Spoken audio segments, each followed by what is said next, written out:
This is Meletrix's new keyboard, the Zoom75, and it is such a popular keyboard that the group buy had to be ended earlier because so many people are buying this custom keyboard. So if you want to get this keyboard, you may want to be fast. In fact, just pause this video now and go and buy it, and do come back to watch the rest of this review of the Zoom75.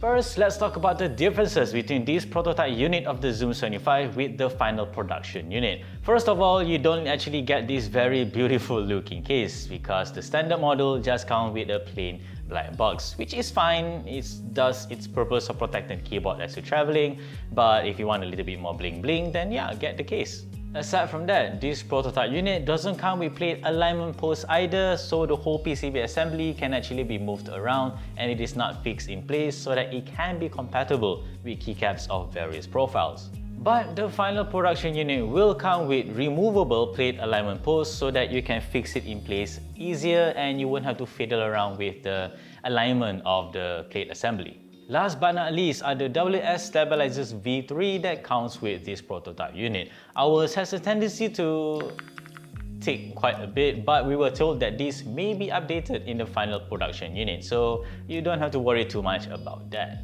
Okay, now that we've got that out of the way, let's talk about the pricing of the Zoom75. Here in Malaysia, Rebuild Keyboards is the Malaysian proxy and it starts from only 799 ringgit. That is certainly a competitive price point, though the prices do go up depending on the configuration that you want to get, such as adding on this very nice looking LCD module.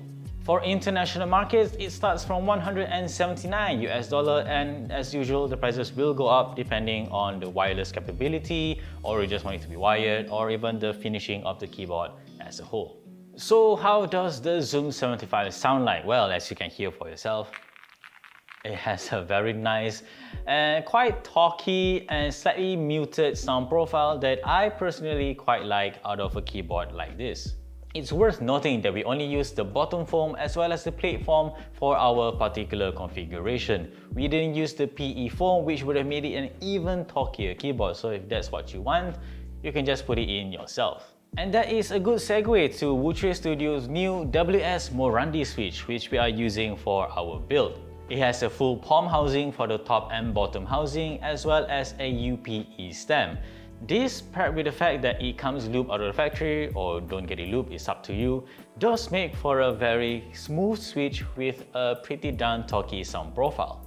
This is really exemplified by how this switch sounds on the Zoom75. Don't forget that we're also using GMK keycaps on this, which are clackier than PBT keycaps because GMK caps use ABS plastic. Now that we're done with the sound profile of the Zoom75, let's talk about its typing feel, which is nice and soft. After all, it comes with a nice and soft polycarbonate plate by default, and the gasket mounting system, which uses gasket socks which just slides onto the plate, also provide a soft, cushioned typing experience. I mean, you can just see how much flex this keyboard offers, and if you want a comfortable typing experience that is not stiff at all, the Zoom75 fits the bill. Now let's talk about some of the Zoom75 features that I absolutely love, including this sweet little LCD module here with this cute little doggo. Depending on whether you're typing or just leaving the keyboard as it is, the animation of the dog will actually change, and that is a very nice touch. If you don't want this LCD module, you can always just get the knob, which comes by default. Alternatively, you can also purchase badges to put on this top right corner. But there are also a couple of things that I don't quite like about the Zoom75, such as the LCD panel.